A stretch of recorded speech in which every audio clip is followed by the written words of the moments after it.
All right, let's take a look. See if we can make a little video on how to operate this little synth of ours. We have a sequencer, random probabilistic sequencer is maybe a good way to say it, an oscillator, a low frequency oscillator, which is basically something we can use to move the knobs for. So we're not going to use that because too many cables. This thing called LPF is a low pass filter. We get rid of the boring high-end shrieky stuff. That's the filter. A DSP, that means digital signal processor. That means effects, digital ones like a reverb and a delay, etc. And then over here, we have a module that combines two functions, an envelope. So when you hit a note, does it go tick, tick, tick, or dee, dee, dee, or have some other amplitude envelope, this is called. And also an amplifier, just setting a volume for the music we're generating. Let's plug in some stuff. What we're gonna do is we're gonna have an oscillator, this guy over here, that outputs, and the output is gonna go into the filter. And then from the filter, it's gonna come out and gonna go into the amplifier and the envelope generator. We'll call that the audio in. And then the audio is gonna go back out into our effects module over here, and the input is right over here in. And then from the effects module, the signal is going to go out left and right to our sound system, UAD interface, or whatever your mixer, whatever your sound source is. And I'm going to go plug it into my UAD, and soon we're going to start hearing stuff. Maybe now. All right, we're not hearing anything yet. We have to, let's take a look, what else do we need here to get signal? Well, maybe we should send some signal in here. The first thing we can do to test if everything is working is we can just send signal from our CV, from our oscillator, right into the input. And we can turn off the effects for now. So that's working.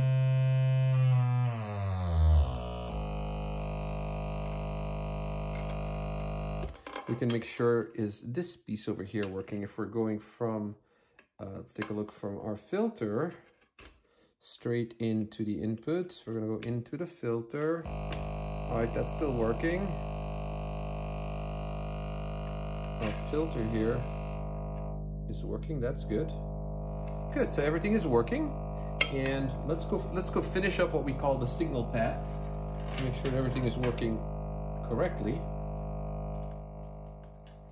We're going to send signal from the, we're going to have a trigger signal. That's this T2 thing over here. That sets the frequency with which notes are being sent. We see it blinking over there. And that's going to go into our envelope generator. We'll call that, let's use the gate for that, in. And the notes that are being generated by our sequencer, we're going to stick that into X2.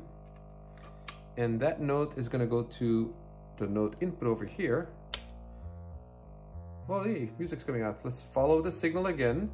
Our gate, you know, the ping that says make a note, is going right here into the envelope generator, and then it's coming out.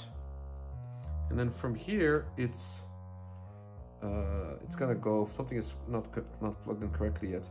From here, the out signal is gonna go into the signal processor in. And great. And then my audio in is gonna go like this. Perfect. So let's take a look. I have an oscillator that's sending signal out into a filter. Filter does this. Then it's going out from the filter into my amplifier. And then from the amplifier, it's going out and then into my effects. Here comes the reverb.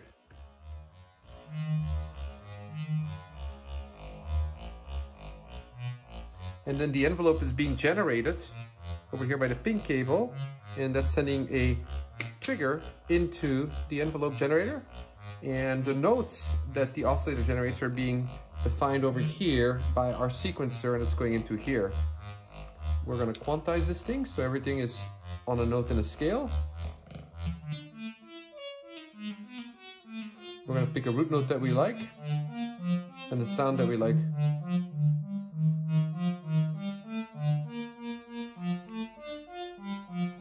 All right, now we have a generally pleasant sound, and we're gonna not need to change any of these scales. I mean, you can, right? I just did when I was testing the setup, but we're gonna leave these scales. We're not gonna use the LFO for this little video because it makes the setup slightly more complicated. And let's take a look at the most interesting piece, which is the Marbles module. That's where the magic happens. The speed is set over by this knob, so that's a really important one. There's a knob called jitter, and that, how good is your drummer? Right over here, the drummer plays really steady. He plays exactly on the grid, you know? Over here, you have it's like a drunk drummer, you know? He's not really able to keep the beat really well. So that's what that is.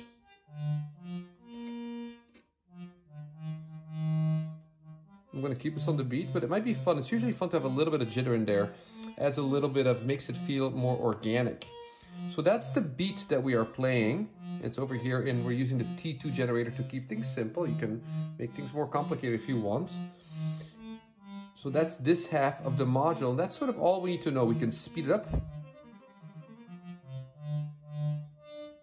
until you have a speed up. You can set the clock from some other device over here. All sorts of other stuff over here that we don't need to worry about too much today. The next thing we worry about is, hey, what kind of notes are we generating? And we have 3 or 4 knobs here. All of these knobs we're going to use for that, including this little button over here. We're not going to use this button, but we are going to use this button. The one over here that's in green, see how it says +2? That means we have a maximum 2 octave range that it's going to be playing notes in. We can change that when we get to orange. It's plus or minus 5 octaves, so you're going to get a lot broader range of notes being played. And then this one is +5. You're going to have not as many as in orange, but the notes that are going up into 5 octave range, but not down 5 more octaves in the other direction. So we're going to go to green because that's a normal octave range of 2 octaves. So we'll probably want to leave that. Now we have these 3 big buttons that are going to be the main thing we play around with. Oh, there's one more. This thing over here, this button, if you want to get creative and very experimental, you can play all the way on the left of 12 o'clock and you'll get a lot of slurry sounds that aren't even on a scale. They're like, it's kind of like playing the guitar without worrying about your fret and sliding your fingers over the neck of the guitar. You have a lot of that. I like to stay over here in the middle or to the right.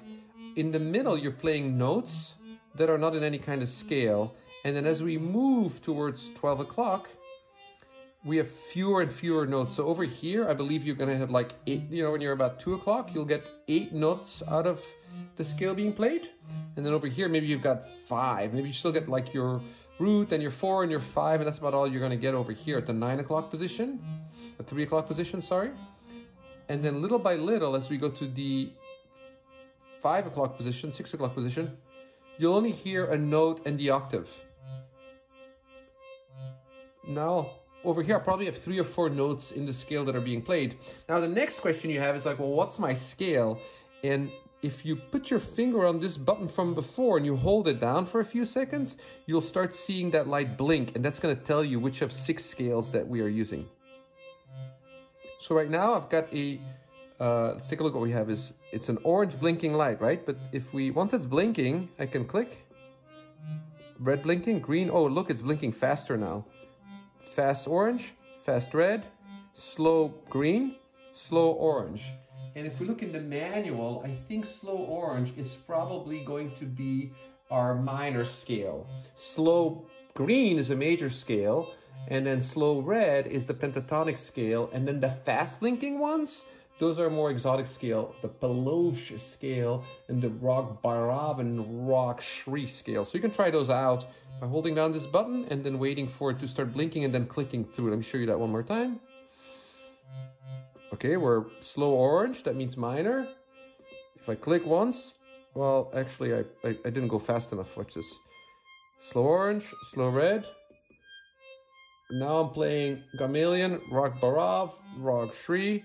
Here's my major scale. I don't want that. Take my finger off, wait 2 seconds, it stops blinking, and I'm in my minor scale, which is where I want to be. Okay, so I'm in a minor scale. That's this button over there.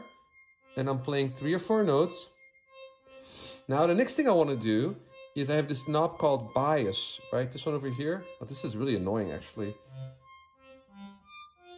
Oh, you know why? Because I'm playing the orange. Remember that in its normal state, that button? We want it to be green, right? Because that means 2 octaves, right? So what happened here is I accidentally fat fingered it and I ended up over here, you know? And then you get too many octaves of notes and it's not fun, at least not to my ear. So I'm going to keep clicking on this, but short clicks, not the long 2-second click. Now I'm back to a 2-octave range.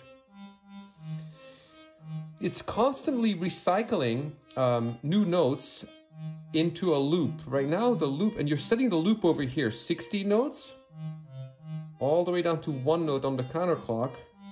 Let's make a loop of 4 notes over here, so it's 4. So it plays these 4 notes and then it starts over again, right? And everything is a new chance. It's like rolling the dice. That's why they call it marbles. And right now, we've decided that it can play the notes from a minor scale, and it can play about 4 notes that it can pick from and roll the dice with. And then over here, we're just telling it, does it want to be neutral, or does it want to skew towards the lower side of the scale and lower range notes, or does it want to skew towards the higher range of the scale? You're going to almost only hear a higher note, so the 2nd octave, and over here we're going to hear that 1st octave. I'm going to leave it in the middle for now. The other button that really matters is this one over here. And that one's labeled spread. And think of the thing rolling the dice and what is the probabilities distribution that any given note pulls up. If we pull it all the way to counterclock, it's going to play almost exclusively, well, exclusively actually, the middle note among all my notes. If I have 12 notes in my 8 notes in my scale, it's going to play note 5 and only note 5. If I go all the way over here on the clock position, it's going to only play the extremes. It's only going to play note 1 and note 16 if I have 2 octaves, for example. So that's where you're going to hear a lot of very low notes and a lot of very high notes and nothing in between. If I put this thing in the middle, it's a curve distribution, right? A normal distribution, and every note, as you're closer to the center, you're going to have a greater likelihood of hearing that note. And then at 2 o'clock, right about here, every note is about equally likely to be played. So by jamming these 3 buttons,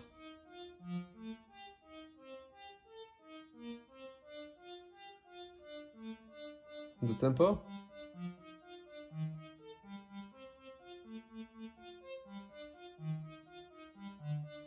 so first I pick a scale, then I pick a note range over here, then I pick how many notes do I want to hear, then I pick, do I want it to be biased towards the lower end notes or the higher notes, and what kind of distribution of notes do I want to hear. And what I usually do, my creative process here, is to let it play for a while until I kind of like, oh, and also the length of my loop, right? Now I'm playing 6 notes, like it's every 6 notes it starts over. And it's rolling the dice every 6 notes. And I'm kind of waiting for something interesting to happen. And then when I like what I hear, I click on this button over here that says X. And what happens now is it's just going to loop this and not change anything. So now it's on repeat with no changes coming in, because this button over here says don't change anything. If I move this button to the left, it's going to start bringing in new notes. I don't know, maybe like every 6th note will be a new note, and more new notes will come in as I move this button. It's like it's starting to roll the dice again. I froze my loop, but then I roll the dice every now and then. That's what this thing is. I lock it again. If I go in this direction, the clockwise direction, I don't let in any new notes, but I scramble them up a little bit or a lot. Okay, so right now I have this, right? And then the way I start making a jam is I jam these knobs.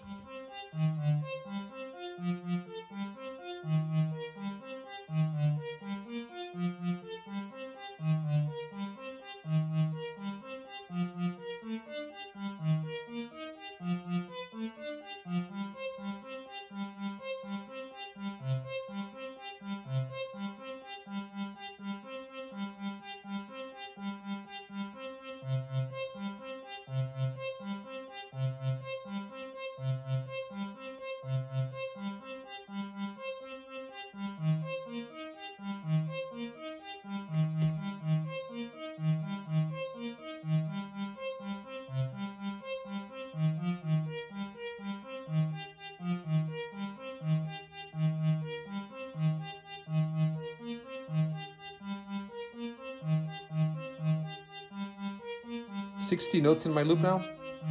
So even though this thing is frozen, we can still play these knobs and change those parameters, but everything else will stay the same. So now I've got a 60 note sequence. Tempo.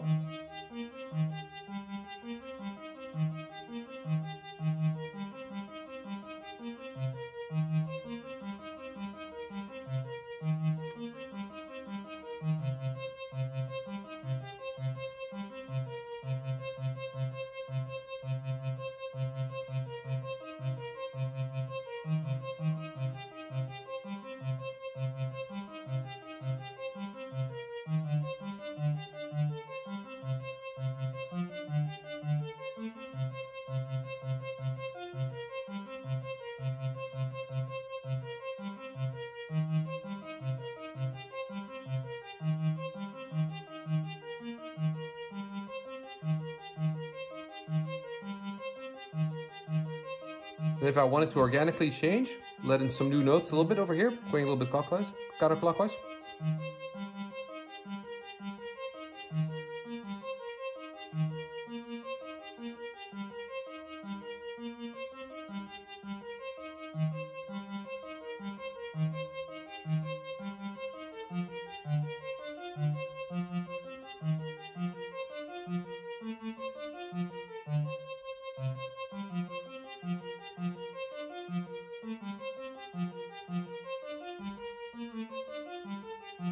So what I find is by jamming these knobs and just playing around for, I don't know, 10 minutes, I'll find something interesting and then I can jam that and modulate that with my fingers, you know? And the combination of the machine making decisions and me making decisions is what makes it interesting. And then again, over here, let's continue on. I keep this button pressed in so that all my notes are quantized. Here's where I pick my octave. Here's where I pick the root note. And these two sliders are the kind of waveform that I'm using. Then over here, the LFO we ignore. Over here, the filter.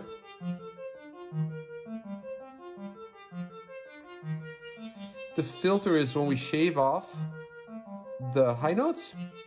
And the resonance, the second one, is how we add an accent right there at the point where we are shaving off the high note, at the cutoff point. The attenuator button we're not going to use right now because we don't have an LFO. Over here, I can send my...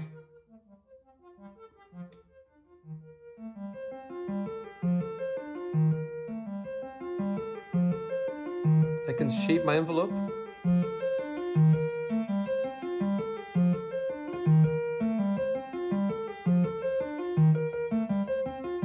And then over here, my DSP, I have 5 different filters. I can click on this button here. Dry wet is how much of the thing do I want to hear?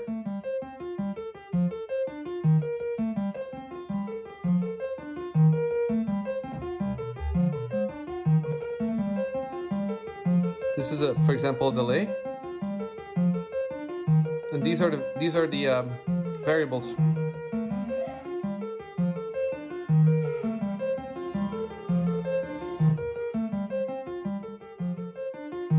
So you pick a color, you pick an effect, then how much of it you want, and then you play around with the two variables.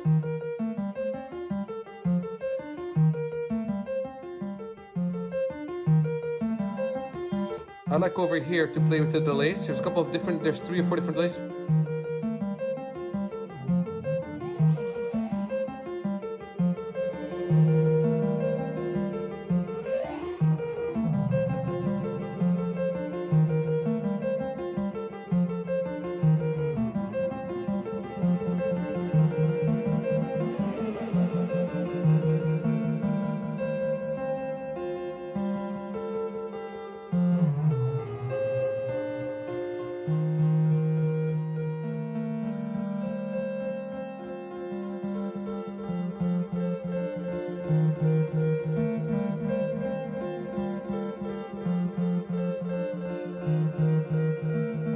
As we play around with the interaction between the delay over here and the speed, we can have interesting rhythmic effects, right?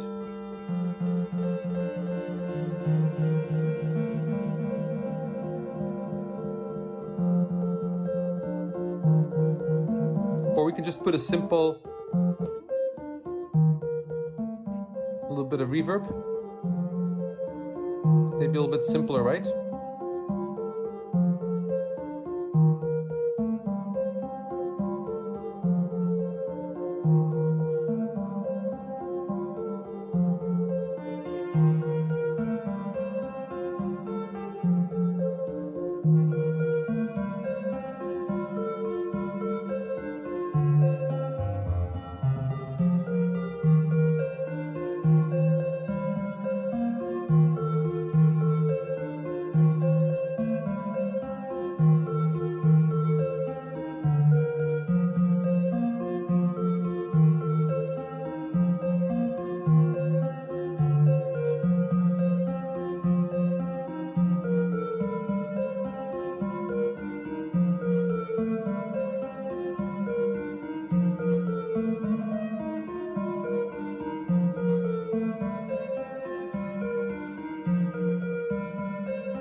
Change our scale.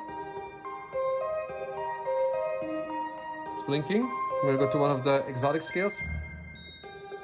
Oh, I went too slow. I gotta move fast on this one.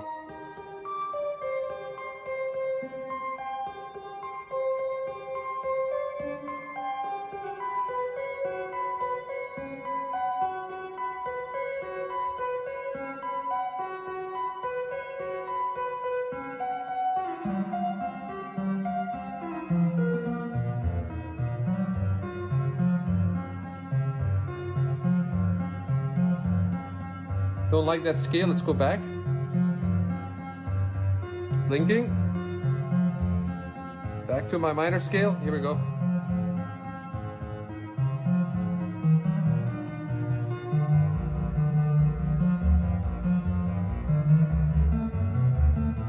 A little bit more high notes. A little bit less filter.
In general, I tend to freeze this thing over here and just leave it and get the variations I want by jamming these 3 knobs over here.